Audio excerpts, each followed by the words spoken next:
Tapi bagaimanapun namanya kasus itu tetap harus dihadapi. Seperti kasus yang terjadi pada Habib Rizik Syihab ya, itu dihadapin kok. Jadi terang-terangan diundang ke pengadilan, datang aja, diundang ke polisi, datang aja, gitu loh. Ini juga seperti itu, harusnya Gus Beci juga menerima, dipanggil dengan baik-baik, udah ikutin penyelidikan, dicek apakah dia nanti jadi tersangka atau tidak, itu nanti dibuktikan, gitu loh. Seperti itu. Jadi kita Gus Inti, gerakan untuk sesama, inspirasi kreatif. Assalamualaikum warahmatullahi wabarakatuh. Wa bihi nasta'inu wa ala umurid dunya waddin. Assalatu wassalamu ala asrofil anbiya'i wal mursalin wa ala alihi wa sahbihi asma'in, amma ba'du. Para sahabatku semua yang saya hormati dan juga saya sayangi, yang tidak biasa sebut satu persatu, pada kesempatan kali ini Gus Sofyan hadir kembali bertatap muka dengan sahabatku semuanya, masih di seputaran perihal tentang Gus Beci ya, Gus Beci yang melakukan pelecehan seksual ya, pencabulan ya gitu ya. Beliau adalah putra dari salah seorang kiai yang punya pondok pesantren di Jombang. Beliau adalah Kiai Haji Muhammad Mokhtar Mukti ya, yang mana beliau dikenal sebagai seorang mursyid thariqah, yaitu thariqah Siddiqiyah. Di sini Gus Sofyan sedikit memberikan tanggapan, karena sebenarnya bukan wewenang dari Gus Sofyan untuk memberikan tanggapan hal ini, tapi banyak sekali penanya-penanya yang menanyakan tentang apa hubungannya dengan thariqah, mursyid, kemudian seorang kiai yang melakukan suatu pencabulan. Nah ini seperti yang dilakukan oleh Gus Beci ya.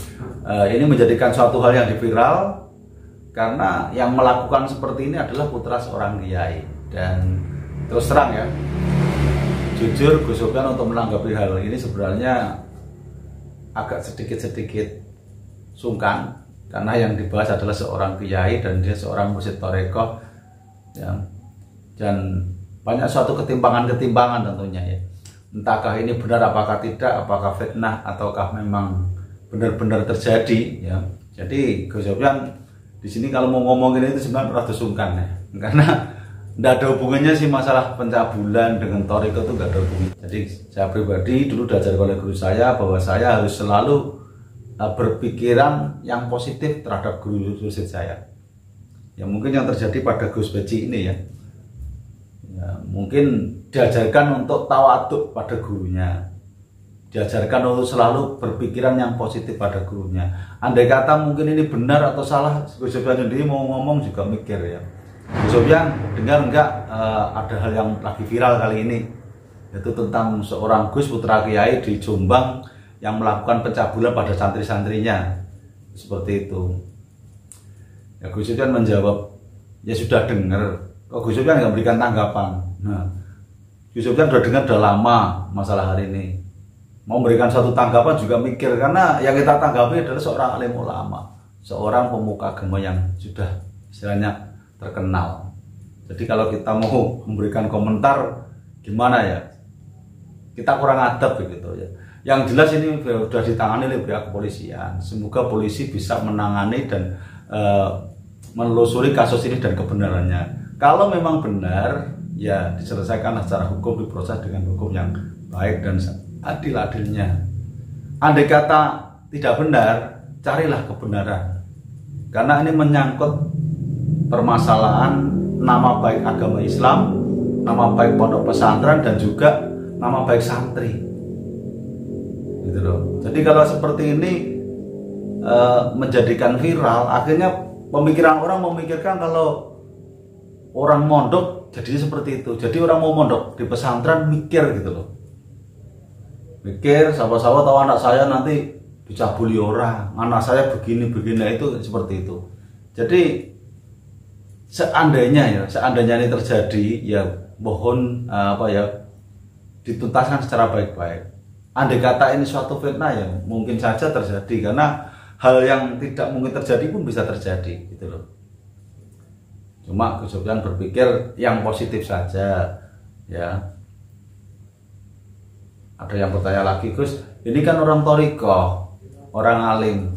Itu oknumnya Mas ya. Jadi kalau kita ngomong masalah orang alim, ngomong masalah ulama, pemimpin pondok pesantren atau dan sebagainya, itu adalah oknumnya saya bilang. Bisa saja terjadi kok.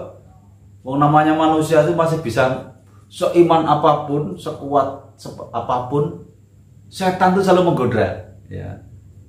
Jadi bukannya semakin dia makin ringan, bukan, malah setan semakin menggoda. Tinggal kuat apa tidak menghadapi godaan setan itu. Paham ya? Karena Allah SWT sendiri juga mengizinkan pada setan, setan silahkan kamu goda manusia, monggo boleh. Tapi ingat ya setan, yang boleh kamu goda adalah orang-orang yang memang bisa tergoda, gitu loh. Jadi manusia tuh makhluk ya, hamba Allah. Kemungkinan besar tergoda itu bisa, walaupun itu katanya kiai kayak tingkatannya orang alim kayak itu bisa saja terjadi, bisa jadi tergoda karena masih naluri manusia gitu loh. Dan semua tuh kendaknya gitu loh. Jadi Allah tuh maha berkendak. Jadi kalau Anda menghendaki kamu jadi seperti ini, ya tuh udah kun fayakun seperti itu. Jadi sekali lagi Gus Sofyan menekankan jangan dibuat-buat gitu loh. Ya mungkin ada benarnya karena saya lihat di beberapa konten YouTube ya, di situ banyak sekali cerita-cerita, banyak sekali saksi-saksi dari santriwati yang mana memberikan bukti-bukti bahwa dia dicabuli oleh Gus Beji. Dan sempat Gus Sofyan menonton tragedi yang luar biasa, sampai pondok pesantren dikepung oleh Brimob, dikepung oleh polisi, luar biasa. Hanya menangkap satu orang gitu loh.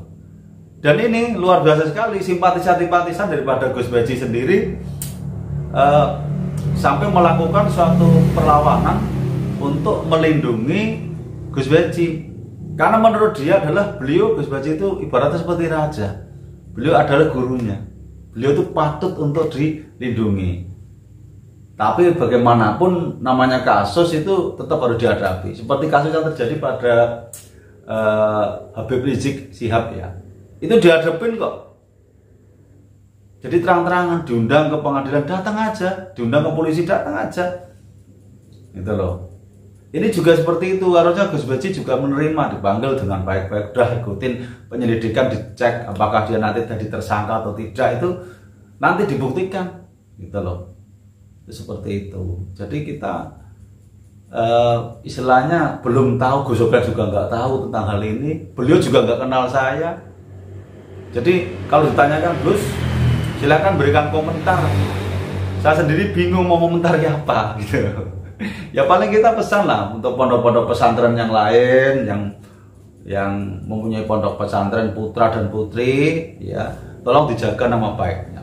Jangan sampai pondok pesantren sampai aktenya dicabut, akte notarisnya, perizinannya dicabut. Kan jadinya malu kan. Jadi menurut Gus Sofyan kejadian yang terjadi di pondok pesantren Siddiqiyah Jombang ya ini sebagai bahan pelajaran buat kita semua. Bahwa kita sebagai umat Islam itu harus saling menjaga kehormatan, ya, menjaga tentang perilaku yang baik. Jadi janganlah mudah kita tergiur dengan godaan-godaan setan. Oleh karena itu ya gitulah. Sebagai bahan pertimbangan buat kita bahwa kita harus bisa saling menghargai. Oke, sampai situ dari saya Gus Sofyan, cukup sekian. Wabillahi taufiq wal hidayah. Assalamualaikum warahmatullahi wabarakatuh.